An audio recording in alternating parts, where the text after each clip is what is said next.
I'm here in Battersea Park underneath the final approach to runway 27 at Heathrow Airport, one of the world's busiest airports. And I want to talk about why everyone, including you watching this video right now, should be a pilot. I don't mean a commercial pilot, I just mean everyone should know how to fly a plane. Let me tell you why.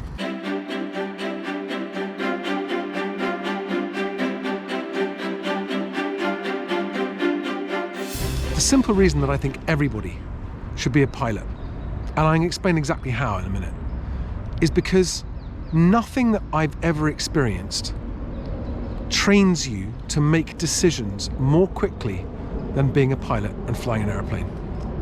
Now, immediately to make this easier, I want to say that I'm not saying that everyone should get their pilot's license. By all means, continue to that point if you want to, but what I'm saying is this: everyone, step number one, should go to their nearest flying school and either pick up the phone or just turn up and say, hello, I'd like to do an introductory flight lesson, please. It's not cheap, but it's within the reach of most people, and I'm sure if you wanted enough, someone would help you out with it.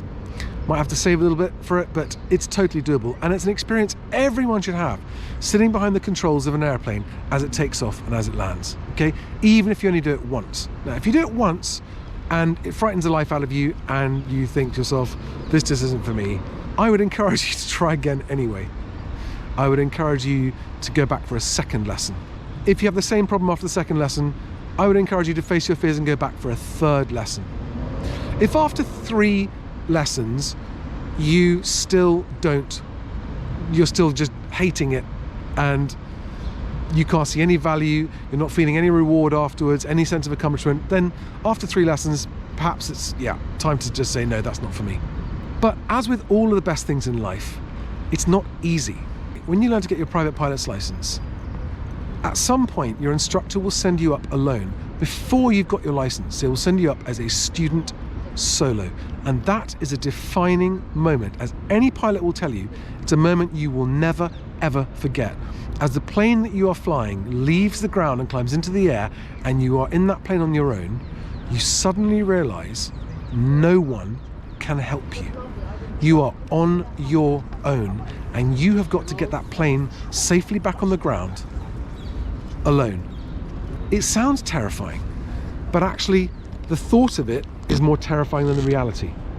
The reality of it is one of the greatest thrills you will ever experience in your life, and you don't have to get your full pilot's license. Some people go solo after just 10 hours of flying, so forget the you've got to do 40 or 45 hours to get your pilot's license. I'm not saying everyone has to do that. Just get to the point where you've done your first solo. When you do your first solo, what you'll be doing is just flying around in what's called a circuit over the airfield, taking off, coming back and landing, taking off, coming back and landing, just in a circuit, right? And if you've got to that stage, I would urge you to go one stage further before walking away from your flying training. And that is to do a solo cross-country flight where you take off in a plane on your own and you fly across the countryside and you land at another airport. And then you have to take off from that airport and fly back as a student, all on your own. I will never forget that, my first cross-country solo. It was amazing. And the most boring part of learning to fly is all the theory and exams you have to do, but you haven't got to do all of them to get to that point. You've only got to do a couple, 2 or 3 to be able to do those. That will be an experience that you will never forget in your life, and you will be making decisions non-stop for that flight. And what you'll get out of it is the ability to make decisions for yourself. There are a lot of people for whom flying just doesn't do it, right? And you get to that point and you go, do you know what? I'm just not comfortable doing this. And that's fine, and maybe that's the time to walk away. But I think a lot of you will probably go, this is amazing, I want to get my private pilot's license. And that's great. But if you do, there's one more surprise in store for you. And that is your first ever solo flight as a qualified private pilot. When you turn up to the airfield and you realize that nobody is there to help you. No one's checking what you're doing. No one's checking if you've checked the plane correctly, if your flight plan is good, if you've checked the weather correctly, if you're feeling okay. You are alone in your decision as to whether to fly or not that day and where you want to go. and how you're going to get there, and what altitude you're going to fly at, and what your routing is, and what radius, air traffic control frequencies you're going to use. All of these is a long list of decisions you have to make before you even get in the air. And then once you're in the air, you're making those decisions constantly until you get back again. And the more you exercise that decision-making muscle, the better you get at making decisions in all areas of your life. And that is why everyone should go and be a pilot.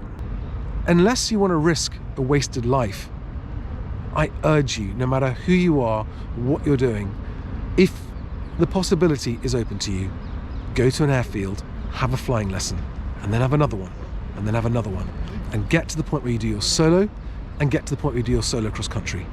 Everyone can do that. It's a journey you won't regret. Any questions, put them in the comments below. Thanks for watching. See you on the next one. Bye bye.